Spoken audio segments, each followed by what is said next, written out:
Olá, irmãos, graça e paz. Eu saúdo a todos com a paz do nosso Senhor. Nós estamos aqui para mais uma aula da nossa Escola Bíblica Dominical.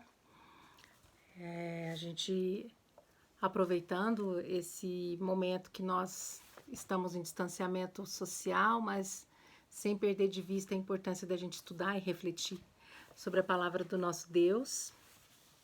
O nosso estudo é o estudo 27. Que mundo é esse em que vivemos? Então, a reflexão da revista vem para nos ajudar a pensar um pouco sobre o mundo de agora, o mundo no qual estamos inseridos.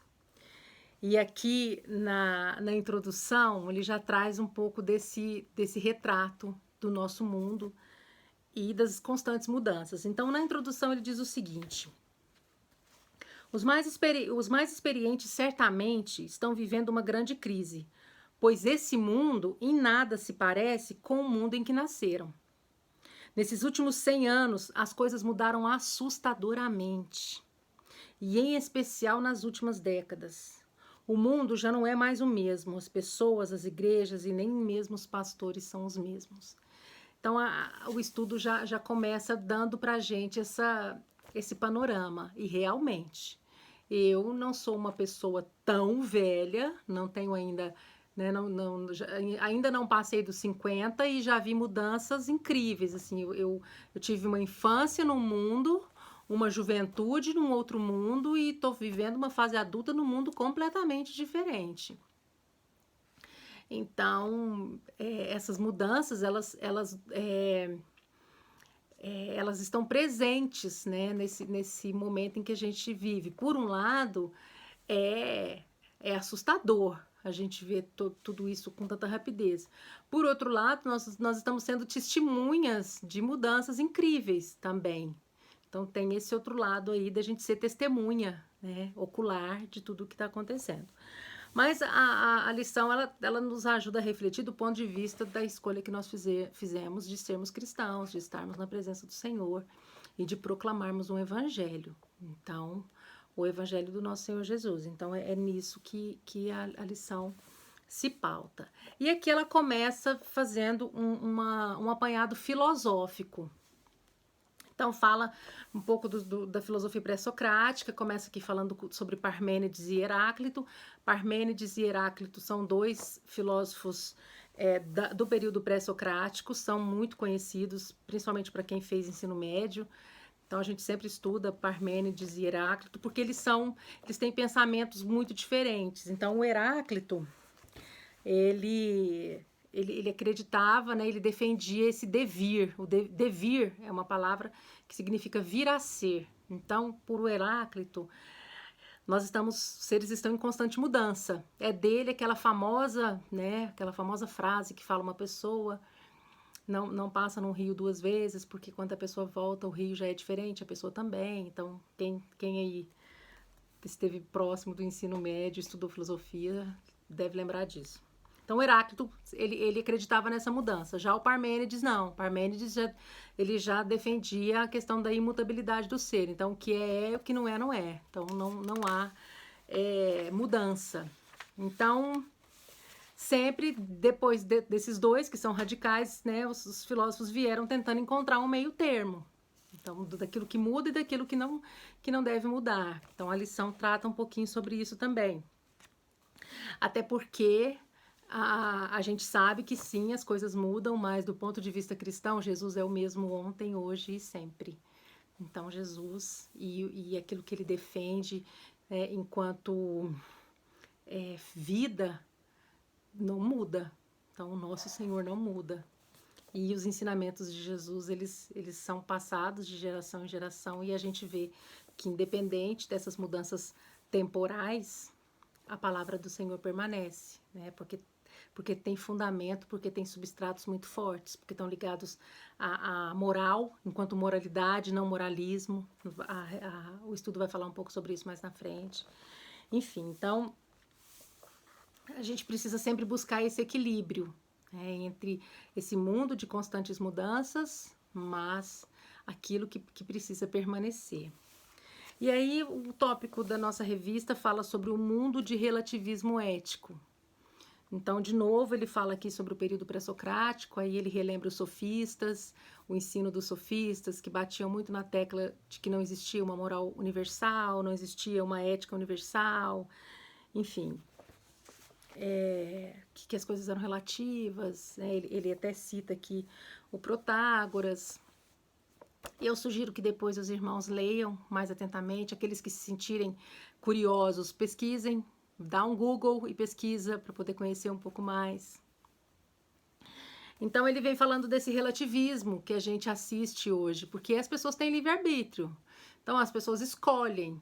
Tem pessoas que escolhem servir a Cristo, tem pessoas que escolhem ver o sagrado de outras maneiras, enfim.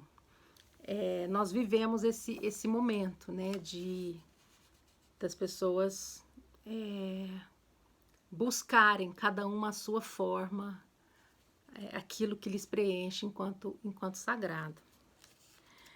E aqui na lição traz algumas coisas importantes a gente pensar. Aqui fala o seguinte: no Novo Testamento, no interrogatório que Pilatos faz no julgamento de Jesus, encontramos uma pergunta relativista. Pilatos lhe perguntou: o que é a verdade?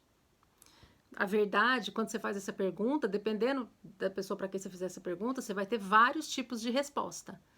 Então, há uma verdade única? São reflexões que a lição traz. Aí ele fala aqui, ó, Roma, de quem Pilatos era representante, proclamava a tolerância religiosa como uma virtude, e eles não aceitavam a afirmação de que Jesus era o único Senhor, o que acabou gerando perseguição. Então, a perseguição aos cristãos começou quando os cristãos começaram a defender essa ideia de que não existem outros deuses, existe um Deus somente, e ele se fez carne, habitou entre nós e fez uma promessa, né, para a sua igreja. Então, a perseguição começa aí, quando não se aceita que esses primeiros cristãos elejam seu Senhor absoluto. E aí ele fala, porém essa pergunta, né, sobre a verdade está presente na sociedade relativista de nossos dias. O que é a verdade? Nossa sociedade, que é a semelhança de Roma, prega a tolerância e o respeito, como você certamente já viu, né? A gente vê isso na TV, a gente vê isso, né, nos veículos de comunicação.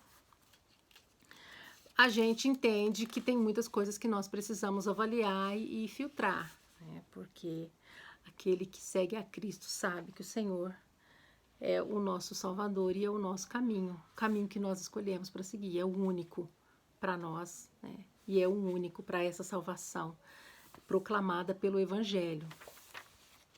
Ser quente ou ser frio, ser morno e eu te vomitarei da minha boca. Não há como servir a dois senhores, não há dois caminhos. Então nós aprendemos essas frases na Bíblia, mas elas não podem ser só frases de efeito, elas precisam fazer efeito na nossa vida. E aí a lição vem falando, né, do como a gente vê alguns tipos de tolerância sendo apregoados de diversas formas, né? As pessoas confundem liberdade de expressão com atacar as pessoas. Então eu tô falando porque eu tenho liberdade de expressão, mas você tá atacando alguém, seja isso é certo?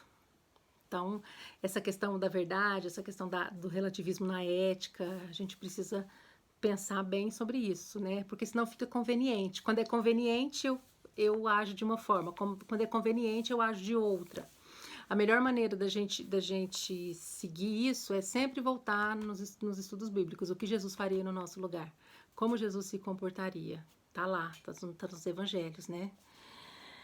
E aqui na lição fala também sobre o mundo cujos valores afrontam a Deus e seu povo e não se preocupam com a prestação de contas. A gente tem vivido muito isso. As pessoas estão à nossa volta e às vezes isso acontece com a gente também. A gente está muito preocupado com a gente, com o nosso umbigo, com a nossa vida, com o nosso prazer, com o nosso deleite, com os nossos estudos, com o nosso trabalho. A gente está muito preocupado com o nosso mundinho. E muitas vezes isso afronta, porque não é isso que o Senhor nos ensina. Quando ele diz, né, ame ao Senhor seu Deus e ao seu próximo como a ti mesmo, a gente não pode ficar preocupado só com a gente. E às vezes eu estou preocupada ali em satisfazer os meus desejos. Então, e isso afronta o nosso Deus. porque a gente conhece a palavra, a gente sabe que existe uma porta estreita. E o que significa a gente passar por essa porta estreita? O que a gente tem que abrir mão? Como que a gente tem que lapidar o nosso caráter? Às vezes é tão fácil a gente entrar num jogo sujo, a gente entrar em algo que não é ético, porque foi fácil, porque apareceu de forma fácil. E às vezes a gente não teve força para dizer, não, eu não vou fazer isso. Eu não vou fazer isso porque isso não está certo, porque isso compromete o cristão que eu quero ser. Então, é nesse sentido que eu acredito que a revista que a lição está querendo nos ajudar. É olhar e pensar, isso é ético, isso está certo? A gente tem que ter esse filtro. E a palavra de Deus, para nós que somos cristãos, ela nos ajuda muito, né? Quantas coisas poderíamos evitar do ponto de vista pessoal e social se cada pessoa que se diz cristã, que se diz conhecedora de Cristo, fizesse essa análise e dissesse não para uma situação de corrupção, para uma situação que não é lícito, que não é certo. Quantos problemas a gente não teria resolvido, né? Enfim. Então, fala um pouco sobre esse mundo, né, que nos afronta, onde tudo é permitido. Tudo é permitido, tudo pode. E a gente sabe que tem os limites, né? E os limites são definidos pelo quê? Pelo nosso caráter, pelo nosso rigor, pela nossa ética, pelas escolhas que a gente faz, por saber o que é discernir entre o que é certo e o que é errado, sempre mediados pela palavra do nosso Deus. E aí vem dando vários exemplos sobre a questão do pluralismo. As pessoas têm direito, porque o Senhor conferiu a elas, né, isso, o livre-arbítrio, as pessoas têm o direito de tomarem as suas decisões. Então, diante disso, qual é o nosso papel? Qual é o nosso papel de cristão? Então, ao invés de eu ficar apregoando e falando sobre questões moralistas, que tal eu ser uma pessoa moral? Que tal eu ser uma pessoa que demonstra que eu tenho moral, que eu tenho honra? Então eu me cuido para não infringir leis. Então quando eu vou dirigir, eu não passo no sinal vermelho, porque isso não está certo. Então quando eu vou ao banco, eu não furo a fila, porque isso não está certo. Eu não pego R$600 de auxílio, desse auxílio do governo nesse momento de pandemia, porque eu sei que tem gente precisando de mais e eu não preciso porque eu tenho outras fontes de renda, mas eu consigo fazer, eu consigo tirar os R$600, mas eu não vou tirar porque não é ético. Então, essa moral aqui que o texto fala e essa moral bíblica, ela vai nesse sentido. Porque ser moralista, dizer, isso não pode, isso é pecado, é muito fácil. Mas e a gente viver a moral? Né? E a gente se esforçar, porque não é difícil, até porque as pessoas apontam o dedo pra gente. Mas você é bobo demais, você não vai fazer isso. Mas isso aqui é bobagem. Não, não é não. É aí que a gente mostra, né, que a gente é um ser que fala, não, eu não concordo com você, não tá certo, então eu não vou fazer. Primeiro eu vou olhar lá na Bíblia para ver o que o Senhor fala sobre isso. Então nós precisamos trazer para a nossa vida esse comportamento.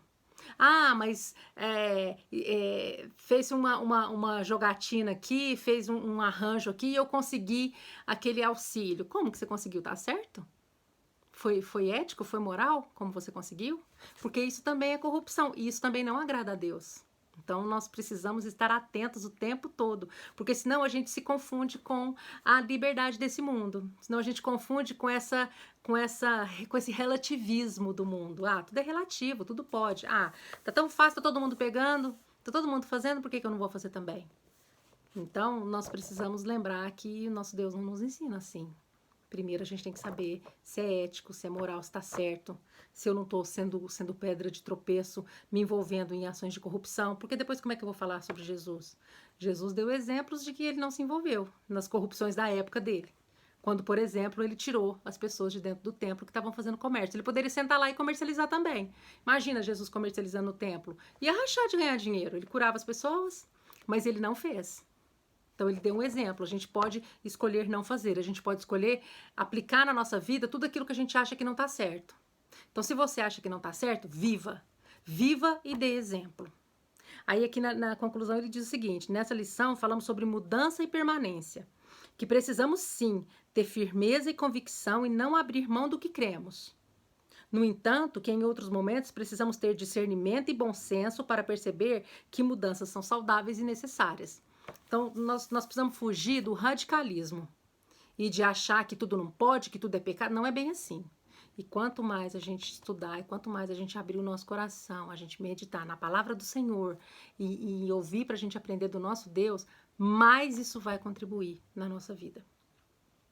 Então, que a lição possa nos ajudar a cada vez mais viver esse evangelho. Mostrar a esse mundo, ser sal e ser luz nesse mundo, vivendo. E não só falando e apontando o dedo. Porque falar e apontar o dedo já foi demonstrado que não leva ninguém a Jesus. As pessoas, muito pelo contrário, elas acabam rotulando a gente de hipócrita. Olha lá o hipócrita, fala uma coisa e faz outra. Então vamos viver verdadeiramente esse evangelho, que não é fácil, que é uma trajetória de dia a dia, e que o Senhor fale aos nossos corações, e que o Senhor esteja conosco, nos dando paz, nos dando alegria, nos dando sabedoria, nos dando tranquilidade nesse momento de extrema dificuldade. E em breve nós voltaremos à nossa rotina, nós voltaremos às nossas atividades presenciais, porque assim como essa obra é do Senhor, esse mundo também é dele. Nós não acreditamos nisso? Não caiu uma folha de uma árvore sem a permissão do nosso Deus? Então nós temos que acreditar que Ele está no comando e que Ele está querendo nos ensinar. Alguma coisa o Senhor está querendo nos ensinar com tudo isso aqui que a gente está vivendo. Então, vamos abrir os nossos corações para aprender do nosso Deus. Eu desejo a todos um excelente domingo. Estejam com Cristo e até a próxima.